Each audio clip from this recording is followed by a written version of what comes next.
Hello everyone! Today I'm going to show you a study of chrysanthemums based on the tutorial that I posted a while back on how to draw them. They are my favorite flowers and I really enjoy drawing them. If you haven't watched my tutorial, I highly recommend that you do because this video is more of a follow-up. If you are doing this with traditional media, I suggest you use either a tracing table or tracing paper and make each layer on a different sheet. If you're working digitally, just like I'm doing in this video, I suggest creating every step in a different layer, then lowering the opacity of your last layer and use it as a guide.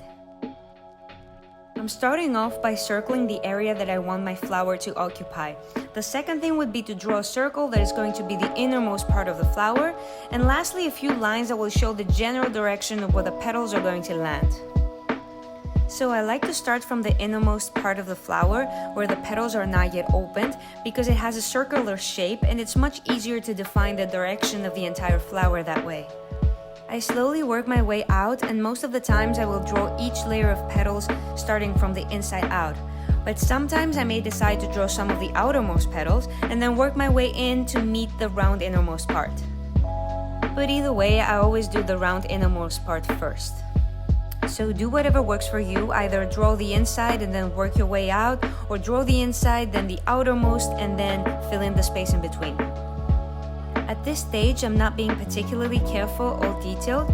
What's more important is to decide what goes where, decide on the angles and the shapes of the petals, how they curl, and how they are arranged. If you're working traditionally, now is the moment to use the paper that the final study will be drawn on. And if you're working digitally, now is the moment to make a new layer so that you draw on top of the last one using it as your new guide.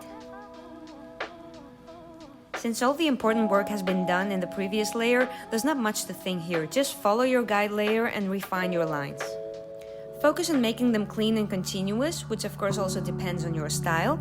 I personally like my lines to be very clean and crisp, and I prefer to have at least two different weights, a thicker line for the outline and a thinner line for the veins of the petals. And also pay attention to the little details like the tip of the petal and the little loops on the sides where they curl. As for the leaves, I'm going to make a tutorial that is going to be dedicated solely on leaves of different kinds of flowers.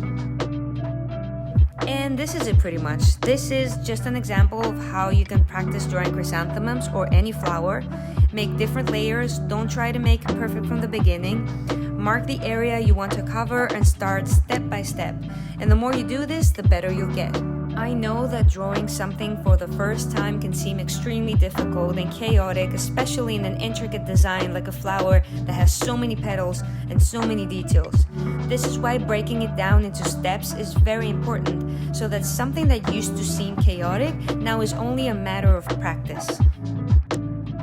Thank you so much for watching this video, and also thank you so much for the beautiful comments. I really appreciate that a lot of you found my videos helpful. It makes me really happy to hear that, and I promise I'll be back with more tutorials. Bye!